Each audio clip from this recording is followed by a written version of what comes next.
തിരക്കഥാകൃത്ത് ശ്രീ അഭിലാഷ് പിള്ള നമ്മളോടൊപ്പമുണ്ട്. ശ്രീ അഭിലാഷ് പിള്ള, ഈ സെറ്റുകൾ പവിത്രതയുള്ള സ്ഥലങ്ങളല്ലല്ലോ. അവിടെ നിന്നും പരാതി ഉണ്ടായ ലഹരിയുമായി ബന്ധപ്പെട്ട കാര്യങ്ങളിൽ എന്തെങ്കിലും പരാതി ഉണ്ടെങ്കിൽ നടപടി ഉണ്ടാകും, എക്സൈസ് സംഘം അവിടെ എത്തി പരിശോധന നടത്തും എന്നാണ് ഇന്ന് മന്ത്രി എം ബി രാജേഷ് പറഞ്ഞത്. ഇതിനെ താങ്കൾ എങ്ങനെ കാണുന്നു? എത്രത്തോളം വിശ്വാസത്തിലെടുക്കുന്നു? സെറ്റുകളിൽ എക്സൈസിന്റെ പരിശോധന പരാതി ഇല്ലാതെ തന്നെ വേണം എന്ന അഭിപ്രായം താങ്കൾക്കുണ്ടോ? അല്ല, തീർച്ചയായിട്ടും. ഞാൻ പറയുന്നത് പോലീസിനും എക്സൈസിനും ഒരു സ്ഥലത്തേക്ക് വരാനായിട്ട് ആരുടെ അനുവാദമോ പരാതിയോ ആവശ്യമല്ല. അവർക്ക് അങ്ങനെ ഒരു വിവരം അവർക്കുണ്ടെങ്കിൽ, ഇപ്പം ഷാഡോ പോലീസിനെ പറ്റിയൊക്കെ പറയുന്നു ലൊക്കേഷനിൽ. ഞാൻ പറഞ്ഞ ഈ ഷാഡോ പോലീസിങ് ചെയ്യണമെങ്കിൽ പോലും ഇവിടുത്തെ സംഘടനകളുടെ അനുവാദമൊന്നും ആവശ്യമില്ല. ലൊക്കേഷനിൽ ഇങ്ങനത്തെ കാര്യങ്ങൾ ഉണ്ട് എന്ന് അറിയുകയാണെങ്കിൽ തീർച്ചയായിട്ടും എക്സൈസിനായാലും പോലീസിനായാലും അവിടെ ഒന്ന് റെയ്ഡ് ചെയ്യാനുള്ള അധികാരമുണ്ട്. അവർ ചെയ്യണമെന്നാണ് ഞാൻ പറയുന്നത്. ഒരു 10 ലൊക്കേഷനിൽ ഇങ്ങനെ കയറി ഇങ്ങനത്തെ സംഭവങ്ങൾ കണ്ടെത്തുകയും ഇതിനെതിരെ നടപടി എടുത്താൽ ഈ പറയുന്ന ആളുകളൊക്കെ തന്നെ ഒരു പരിധി വരെ ഈ ലൊക്കേഷനിൽ വന്നിട്ടുള്ള ഈ കാണിക്കുന്ന ഈ അഭ്യാസ പരിപാടിയൊക്കെ നിർത്തും. കാരണം പലപ്പോഴും ലൊക്കേഷനിൽ ചിലപ്പോൾ പരാതി പറയാൻ പറ്റാത്തതാണ്. ഈ ജോലി ചെയ്യുന്നതൊക്കെ നാളെ ഇവരോട് ജോലി ചെയ്യുന്നതാണെന്ന് ചിന്തിച്ചിട്ട് ഇവർക്ക് ഇവരെ പരാതി പറയില്ല, അല്ലെങ്കിൽ മിണ്ടില്ല. ഇത് ഞാൻ ആർട്ടിസ്റ്റുകളെ മാത്രമല്ല പറയുന്നത്, ഈ പറഞ്ഞ ടെക്നീഷ്യന്മാരും എല്ലാം ഇതിൽ ഉൾപ്പെടുന്നവരാണ്. ഓക്കെ, നമ്മളിപ്പോൾ ഒരു ഷൈൻ ടോം ചാക്കോയോ ശ്രീനാഥ് ബാസിയുടെ പേര് മാത്രമാണ് ഇങ്ങനെ പറഞ്ഞുകൊണ്ടിരിക്കുന്നത്. ഞാൻ പറഞ്ഞാൽ അവർ മാത്രമല്ല ഇത് മലയാള സിനിമയിൽ ഉപയോഗിക്കുന്നത്, അല്ലെങ്കിൽ സിനിമകളിൽ ഉപയോഗിക്കുന്നത് ഒരുപാട് പേരുണ്ട്. ഇവരെ ഒന്ന് തിരുത്താൻ കഴിയില്ല. ആകെ ചെയ്യാൻ പറ്റുന്നത് എന്താ വെച്ചാൽ ഇവർക്കെതിരെ ഇതേപോലെ നിയമ നടപടികൾ വരികയും, അല്ലെങ്കിൽ ഇപ്പൊ ഞാൻ പറയുമ്പോൾ എന്റെ സിനിമയിൽ ഞാൻ പറയാറുണ്ട്, എന്റെ സിനിമയിൽ എന്റെ സ്റ്റേറ്റ്മെന്റ് ഞാൻ പറഞ്ഞതാണ്, ഇങ്ങനെ ഉപയോഗിക്കുന്നു എന്ന് അറിയുന്ന പേരുകളുള്ളത് എന്റെ സിനിമയിൽ ഞാൻ ഇനി നമ്മൾ വിളിക്കാനും പോകാറില്ല. ഇവരുടെ കുറെ നമ്മളെ ചാൻസിനോ അല്ലെങ്കിൽ ഇവരുടെ ഡേറ്റിനോ പോകുന്നുമില്ല എന്നൊരു തീരുമാനം എനിക്കെടുക്കാൻ പറ്റുന്നത്. കാരണം ഇവരെ ഒന്ന് ഉപദേശിച്ച് നന്നാക്കാൻ കഴിയില്ല, അതാണ് മെയിൻ കാര്യം. നാളെ ഒരു സമയത്ത് എന്റെ ലൊക്കേഷനിൽ ഇങ്ങനെ ഒരു സംഭവം ഉണ്ട് എന്ന്, അല്ലെങ്കിൽ ഒരാൾ ഉപയോഗിക്കുന്നുണ്ടെന്ന് അറിഞ്ഞാൽ ഒന്ന് നമ്മൾ പേഴ്സണലി സംസാരിക്കും, നമ്മുടെ ലൊക്കേഷനിൽ ചെയ്യാൻ പാടില്ല പറയും. അത് കേൾക്കുന്നില്ലെങ്കിൽ തീർച്ചയായിട്ടും അത് പോലീസിനെ എക്സൈസിനെ ഇൻഫോം ചെയ്യാനുള്ള റൈറ്റ് എനിക്കുണ്ട്. ഞാനിത് ചെയ്യുകയും ചെയ്യും. താങ്കൾക്ക് എന്ത് അനുഭവമാണ് ഉണ്ടായിട്ടുള്ളത് ഇതുപോലെ? ഇല്ല, സിനിമ എന്റെ ലൊക്കേഷനിൽ എനിക്ക് അനുഭവമുണ്ട്. പക്ഷേ ഈ പറയുന്നത് നമ്മൾ കഥ പറയാനായിട്ട് പോകുമ്പോഴും, അല്ലെങ്കിൽ നമ്മൾ ആർട്ടിസ്റ്റുകളിലേക്ക് അപ്രോച്ച് ചെയ്ത് അവരെ സ്റ്റോറി നറേഷൻ പോകുന്ന സമയത്തൊക്കെ ഇതേപോലത്തെ അനുഭവങ്ങളൊക്കെ നമുക്ക് ഉണ്ടായിട്ടുണ്ട്. പക്ഷെ ഒരു പരിധി വരെ അതിൽ നിന്ന് മാറി നടക്കുക എന്ന് മാത്രമാണ് അന്ന് നമുക്കതേ ചെയ്യാനുള്ളൂ. ഈ ആർട്ടിസ്റ്റ് ഇങ്ങനെയാണെങ്കിൽ ഇദ്ദേഹത്തിന് പകരം മറ്റൊരാളെ കണ്ടുപിടിക്കുക, മറ്റൊരാളെ നമ്മൾ കാസ്റ്റ് ചെയ്യുക എന്ന് മാത്രമേ ഉള്ളൂ. ഞാൻ എന്റെ തന്നെ 10 എന്നുള്ള സിനിമയിൽ ഒരു മലയാളത്തിലെ ഒരു നടനോട് അദ്ദേഹത്തോട് കഥ പറയാനായിട്ട് വിളിക്കുകയും, അദ്ദേഹം അന്ന് കോവിഡിന്റെ ഒരു ചെറിയ സമയമായതുകൊണ്ട് നമുക്ക് നേരിട്ട് കാണാൻ പറ്റുന്നത് വീഡിയോ കോളിൽ കഥ കേൾക്കാന്ന് പറയുന്നു. അന്ന് ആ കഥ കേട്ടോണ്ട് അദ്ദേഹം അന്ന് കഥ കേട്ടാണ് ഏറ്റവും രസം. അതായത് ബാത്റൂമിലെ ഷവർ തുറന്നിട്ട് അതിന്റെ താഴെ ഇരിക്കുകയാണ് അദ്ദേഹം കഥ കേൾക്കാനായിട്ട്. കഥ കേട്ടിട്ട് അദ്ദേഹത്തോട് ഞാൻ ആ കഥയിൽ ഒരു റിയൽ സംഭവമായിരുന്നു. അതായത് അതിൽ ഡ്രഗ്സ് യൂസ് ചെയ്തിട്ട് 2 പയ്യന്മാർ ഒരു കുട്ടീനെ കൊല്ലുന്നൊരു സീനുണ്ട്, കഞ്ചാവ് വലിച്ചിട്ട്. ഇദ്ദേഹം എൻ്റെ അടുത്ത് അപ്പം തന്നെ പറഞ്ഞു, താന് വിചാരിക്കുന്ന കഞ്ചാവ് വലിച്ചാലൊന്നും എഴുന്നേറ്റ് അങ്ങനെ ചെയ്യാൻ പറ്റത്തില്ല, അതെനിക്ക് അനുഭവമുണ്ട്, അതിന് പകരം ഞാനൊരു സാധനം പറയാന്നുണ്ട്. പുള്ളി ഒരു ഡ്രഗ്സിന്റെ പേരിനോട് പറഞ്ഞു, ഇതടിക്കാൻ നമ്മൾ ഭയങ്കര ഇതാവുന്ന പുള്ളി എനിക്ക് അതിനെപ്പറ്റി ക്ലാസ് എടുക്കണം. അപ്പൊ തന്നെ ഞാൻ അതിന്റെ സംവിധായകൻ പപ്പേനെ വിളിച്ച് പറഞ്ഞു, പപ്പടെ ഇങ്ങനെ ഒരു സംഭവം ഉണ്ട്, എന്താ വേണ്ടത്? അപ്പോൾ അയാൾ വേണ്ട, വേറെ ആർട്ടിസ്റ്റിനെ ആലോചിക്കാം. കാരണം ഈ പറയുന്ന ആർട്ടിസ്റ്റ് ഇന്ന് ഇവിടെ ഉണ്ട്, നമ്മുടെ സിനിമയിൽ തന്നെ സജീവമായിട്ടുണ്ട്. അപ്പൊ ഇവരെ പിന്നീടുള്ള 6 സിനിമയിലും ഞാൻ വർക്ക് ചെയ്ത എന്റെ 6 സിനിമയിലും എന്റെ ഒരു കഥാപാത്രത്തിനോട് ഞാൻ അദ്ദേഹത്തിന്റെ പേര് പോലും പറയാൻ പിന്നീട് ഞാൻ പോയിട്ടില്ല.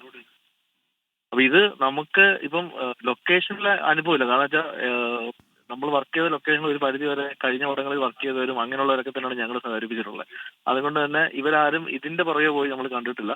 ഇനി ഷൂട്ടിന് ശേഷം ഇവർ ഉപയോഗിക്കുന്നുണ്ടോ ഇല്ലോ എന്ന് എനിക്ക് അറിയത്തുമില്ല. പക്ഷെ ലൊക്കേഷനിൽ ഞങ്ങൾക്ക് അതിനെപ്പറ്റിയുള്ള ഇതുവരെ കംപ്ലൈന്റ് നമ്മുടെ ലൊക്കേഷനിൽ ഇതുവരെ കിട്ടിയിട്ടില്ല. പക്ഷെ ഞാൻ ഇപ്പം പറയുന്നത് ഏത് ലൊക്കേഷനാണ്, ഇപ്പൊ എന്റെ ഏത് പടത്തെ ലൊക്കേഷനാണ് ഞാൻ പറയുന്നത്, അവിടെ വരാൻ പോലീസിനോ എക്സൈസിനോ ഒരു പെർമിഷന്റെ ആവശ്യമില്ല. അവിടെ ധൈര്യമായിട്ട് വന്ന് അവർക്ക് എന്ത് റെയ്ഡും ചെയ്യാം. അങ്ങനെ ഉണ്ടെങ്കിൽ തീർച്ചയായിട്ടും അത് കണ്ടെത്തിയാൽ അവർക്കെതിരെ നിയമനടപടിക്ക് പോകുമ്പോൾ കൂടെ ഞങ്ങളും കാണും നിൽക്കാൻ. ശ്രീ അഭിലാഷ്, ഇത് നടന്മാർ മാത്രമാണോ അതോ നടിമാരും ഉണ്ടോ ഈ കൂട്ടത്തിൽ? അല്ല, എനിക്കറിയില്ല. എന്താ പറയുക, ഇതൊക്കെ പലതും ഒളിവും മറയിലാണ് നടന്നുകൊണ്ടിരുന്നത്. ഇന്ന് പലതും തുറന്ന് നമുക്ക് പബ്ലിക്കിന് ഇത് അറിയാൻ പറ്റുന്ന ഇതിലേക്ക് എത്തിയപ്പോഴാണ് നമ്മൾ ഈ പല ആർട്ടിസ്റ്റുകളുടെ പേര് പറയുന്നത്. ഇപ്പൊ നിങ്ങൾ കുറച്ച് മുന്നേ പറയുന്ന ഇപ്പൊ ഈ 2 ദിവസമായിട്ട് ചർച്ച ചെയ്യുന്ന പേരിലുള്ളവർ പോലും ഒരു പബ്ലിക് ഫംഗ്ഷനിൽ പോയിട്ട് അവർ കാണിക്കുന്ന കാര്യങ്ങളിൽ നിന്നും ജനങ്ങൾ മനസ്സിലാക്കുന്നതാണ് ഇവർ നോർമൽ അല്ല എന്ന്. അപ്പൊ ഇങ്ങനെ ഇത് എല്ലാവരും ഇങ്ങനെ നോർമൽ അല്ലാതെ ബിഹേവ് ചെയ്യണ ആവശ്യമൊന്നുമില്ല. ഇത് ഉപയോഗിക്കുന്ന ഒരുപാട് പേര് വേറെയും കാണും. പക്ഷെ ഒരു പരിധിവരെ അവർ ഉപയോഗിച്ചിട്ട് ലൊക്കേഷനിലോ അല്ലെങ്കിൽ പബ്ലിക് പ്ലേസിലോ ഒന്നും പ്രശ്നം ഉണ്ടാക്കാത്തതുകൊണ്ടാണ് നമ്മൾ ഇവർക്കെതിരെ സംസാരിക്കാത്തത്. കാണും ഉറപ്പായിട്ടും. ഈ പറയുന്ന ഇതിലിങ്ങനെ ആണ് പെണ്ണ് വ്യത്യാസമൊന്നുമല്ല ഇത് ഉപയോഗിക്കാനായിട്ട്. തീർച്ചയായിട്ടും കാണും. എന്റെ അറിവിലില്ല, പക്ഷെ തീർച്ചയായിട്ടും കാണാൻ സാധ്യതയുണ്ട്. അല്ല, ഈ ലഹരി ഉപയോഗിക്കുന്നുണ്ടോ ഇല്ലയോ ഇന്ന പരിശോധന ലൊക്കേഷനുകളിലേക്കും ഒക്കെ വേണം എന്ന് നേരത്തെ തീരുമാനമുണ്ടായപ്പോൾ പല സംഘടനകളും അതിനോട് എതിർത്തിരുന്നു. ഇപ്പോൾ സിനിമാ മേഖലയിലെ തന്നെ ചില സംഘടനകൾ തുടക്കത്തിൽ തന്നെ അതിനെ എതിർക്കുന്ന ഒരു സമീപനം സ്വീകരിച്ചു. എന്തുകൊണ്ടായിരിക്കും അഭിലാഷ്? അതെന്താ വെച്ചാൽ, ഉദാഹരണം പറഞ്ഞാൽ ഇപ്പൊ ഒരു സിനിമയുടെ ലൊക്കേഷനിൽ ഒരു ലഹരി പരിശോധനയ്ക്ക് എത്തുമ്പോൾ അതിനെ ഇവിടുത്തെ മാധ്യമങ്ങൾ ഒരു വലിയ വാർത്തയാക്കി ചിത്രീകരിക്കുമ്പോൾ ഇത് ഒരു പരിധി വരെ ഈ സിനിമയുടെ കച്ചവടത്തെ ബാധിക്കും എന്നുള്ള പേടിയാവാം ഈ സംഘടനകൾ അങ്ങനെ പറയിപ്പിക്കുന്നത്. കാരണം അതിനെ ഇപ്പൊ നിങ്ങൾ തന്നെ ഇപ്പം ഈ പറയുന്ന നമ്മൾ ഈ പറയുന്ന മീഡിയാസ് ഈ ഒരു ന്യൂസിനെ ഒരു വലിയ ഹൈലൈറ്റ് ആക്കി ചിലപ്പോൾ അതൊരു കാഷ്വൽ റെയ്ഡ് ആയിരിക്കും ലൊക്കേഷനിലെ. പക്ഷെ ആ സിനിമയുടെ പേരും ആ സിനിമ ലൊക്കേഷനിൽ ഇത് നടക്കുന്നുള്ള ന്യൂസ് പുറത്തു വരുമ്പോൾ ഇത് കേൾക്കുന്ന പല ആളും കരുതുന്ന ആ ലൊക്കേഷനിൽ എന്തോ പ്രശ്നമുണ്ട്, ഈ സിനിമയിൽ ഇങ്ങനത്തെ ആളുകളുണ്ട്. ഇതൊരു ന്യൂസ് വാല്യൂ ഇങ്ങനെ പൊക്കോണ്ടിരിക്കുമ്പോൾ ഒരു പക്ഷേ ഈ സിനിമയുടെ മുന്നോട്ടുള്ള, അതായത് ഇനി ഭാവിയിലേക്കുള്ള ഇതിന്റെ കച്ചവടത്തിനൊക്കെ ബാധിക്കുമോ എന്നൊരു പേടിയുണ്ട്. അപ്പം പക്ഷെ ഞാൻ പറഞ്ഞ അങ്ങനെ പേടിച്ച് ഇരുന്നാൽ ഇത് ഇവിടെ തുടർന്നുകൊണ്ടേയിരിക്കും. അതുകൊണ്ട് ആ പേടി മാറ്റിവെച്ചിട്ട് ഇത് നിയമപരമായി തന്നെ ഇതിനെതിരെ ശക്തമായി റെയ്ഡായാലും എന്തായാലും ഉപയോഗിക്കുന്നവരുണ്ടെങ്കിൽ അവർക്കെതിരെ നിയമ നടപടി എടുക്കണം എന്നതിനാണ് എന്റെ വ്യക്തിപരമായ അഭിപ്രായം. അഭിലാഷ്, ആ പേടിയില്ലാതെ നിർഭയമായിട്ടാണല്ലോ വിൻസി അലോഷ്യസ് പരാതിപ്പെട്ടത്. പക്ഷേ അവരാരെയാണോ വിശ്വസിച്ചത് അതേ സംഘടന അവരോട് വിശ്വാസവഞ്ചന കാട്ടി എന്നാണ് പറയുന്നത്. കാരണം പേര് വിവരങ്ങൾ, സിനിമയുടെ പേര്, നടൻ ആരാണ്, ലൊക്കേഷൻ ഏതാണ് എന്ന കാര്യങ്ങളൊക്കെ ഈ പരാതിക്ക് പിന്നാലെ പുറത്തേക്ക് വരികയാണ്. അപ്പോൾ സംഘടന തന്നെ പരാതിക്കാരെ പിന്നെ കുഴപ്പത്തിലാക്കുന്ന സമീപനം സ്വീകരിക്കുന്നു എന്നല്ലേ അതിൻ്റെ അർത്ഥം? ഈ സംഘടനയിലെ എനിക്ക് അത് ആരെ പുറത്തുവിട്ടെന്ന് എനിക്ക് അറിയില്ല. പക്ഷെ ഞാൻ ഈ കഴിഞ്ഞ ഇന്ന് കുറച്ച് മുന്നത്തെ ഏതോ ഒരു ന്യൂസ് ലൈറ്റ് ഞാൻ കണ്ടു. അതിന്റെ സംഘടനയിലെ തലപ്പത്തുള്ള സജി ചേട്ടൻ പറയുന്നത് ഞാനത് പറഞ്ഞിട്ടില്ല എന്ന്. എനിക്കറിയില്ല, അതിന്റെ വിശദാംശം എനിക്കറിയില്ല. പക്ഷെ ഞാൻ പറയുന്നത് ഇവിടുത്തെ മീഡിയാസ് തന്നെ ഈ പേരുകൾ റിപ്പീറ്റ് ആയിട്ട് പറഞ്ഞുകൊണ്ടിരിക്കുന്നുണ്ട്. ഒരു ഇൻവെസ്റ്റിഗേഷൻ ഏജൻസി പോലെ തന്നെ ഇവിടുത്തെ മീഡിയാസ് ഉണ്ട്. അപ്പൊ ഇന്നത്തെ കാലത്ത് ഇത് ഒളിക്കാനൊന്നും പറ്റില്ല. തീർച്ചയായിട്ടും ഇത് കണ്ടെത്താൻ വളരെ ഈസിയാണ്. പക്ഷെ വിൻസി അതിരഹസ്യമായിട്ട് കൊടുത്ത ഒരു പരാതി പുറത്ത് വന്നിട്ടുണ്ടെങ്കിൽ അല്ലെങ്കിൽ പുറത്ത് വിട്ടിട്ടുണ്ടെങ്കിൽ അത് തെറ്റ് തന്നെയാണ്. അത് 2 ദിവസം മുമ്പ് വിൻസിയോട് സംസാരിച്ച ആളാണ് ഞാൻ. വിൻസിയോട് ഞാൻ പറയുകയും ചെയ്തു. വിൻസി എൻ്റെ അടുത്ത് പറഞ്ഞു, ഇങ്ങനെ ഒരു വർഷമായിട്ട് ഞാൻ സിനിമ ചെയ്തിട്ടില്ല, അത് പല പ്രശ്നമുണ്ട് ചേട്ടാ, മാറ്റിയെടുത്തപ്പെടുന്നുണ്ടോ എന്ന് പോലും എന്നോട് സംസാരിച്ച്. ഞാൻ പറഞ്ഞു നമ്മളാരും ഇത് അറിഞ്ഞിട്ട് പോലും ഇല്ല ഇങ്ങനെ സംഭവം. ഞാൻ പറഞ്ഞു വിൻസി അങ്ങനെയൊന്നും ഇല്ല, അടുത്ത നമ്മുടെ സിനിമകളിൽ വിൻസി കയറ്റിയ കഥാപാത്രമുണ്ട്, ഞങ്ങൾ വിളിച്ചിരിക്കും എന്നാണ് പറഞ്ഞത്. ഒരിക്കലും ഇപ്പൊ വിൻസിയുടെ പരാതി പുറത്തു വന്ന സ്ഥിതിക്ക് ഇതിനിയും പലരും തുറന്നു പറയാൻ തയ്യാറാവുന്നതാണ് എന്റെ ഒരു കണക്കൂട്ടൽ. ഇനിയും ചിലപ്പോൾ പലരും തുറന്നു പറയാം അവർക്കും ഇങ്ങനത്തെ അനുഭവങ്ങളുണ്ട് എന്നുള്ളത്.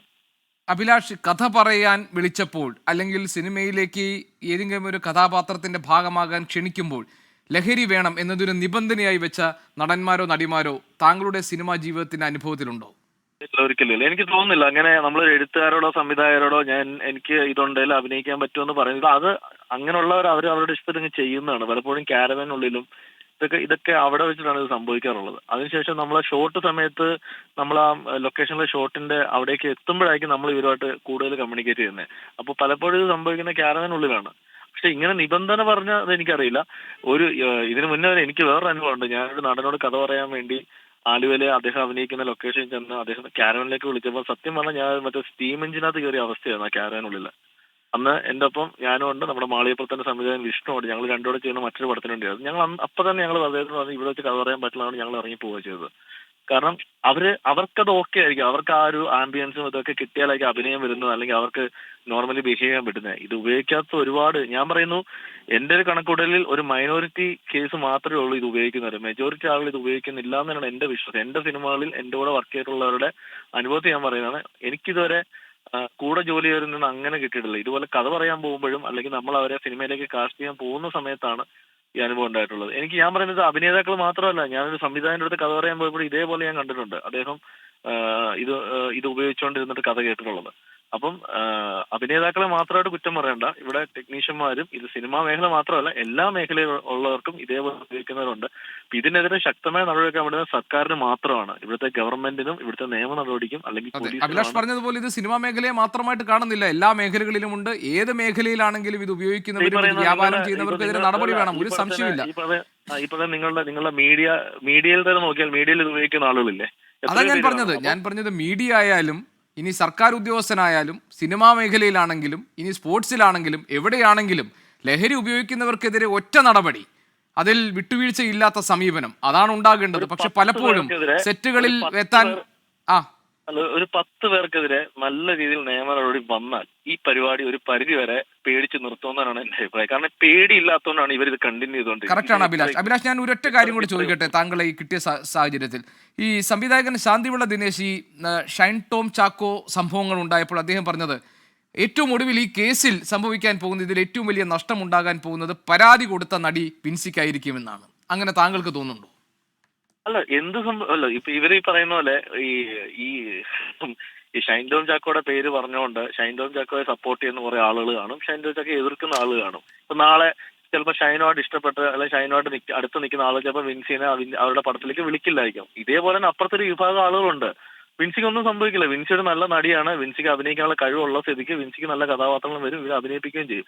പേഴ്സണലി ഞാൻ പറയുന്നു, ഇപ്പൊ ഇനി മുന്നോട്ട് ഞാൻ സിനിമ ചെയ്യുമ്പോൾ എനിക്ക് വിൻസിയെ ചേച്ചി ചെയ്യാവുന്ന ഒരു കഥാപാത്രം തോന്നിയാൽ ഞാനവിടെ ഷൈൻ ടോമിന്റെ കേസോ ഈ പ്രശ്നമോ ഞാൻ ആലോചിക്കാറില്ല. വിൻസിനെ കാസ്റ്റ് ചെയ്തു, അത് ഞാൻ വിൻസിയോട് പറയുകയും ചെയ്തു. ഒരിക്കലും എനിക്ക് തോന്നുന്നില്ല ഇങ്ങനെ മാറ്റിയെടുത്തോന്ന്. ഒരിക്കലും അങ്ങനെ മാറ്റിയെടുത്താനൊന്നും ഇന്നത്തെ കാലത്ത് പറ്റില്ല. ശരി അഭിലാഷ്, ഏതായാലും വളരെയധികം നന്ദി താങ്കൾ നിലപാടുകൾ അറിയിച്ചതിന്, താങ്കളുടെ അഭിപ്രായങ്ങൾ തുറന്നു പറഞ്ഞതിന്. അഭിലാഷ് പിള്ള നമ്മളോട് സംസാരിക്കുകയായിരുന്നു, തിരക്കഥാകൃത്ത്.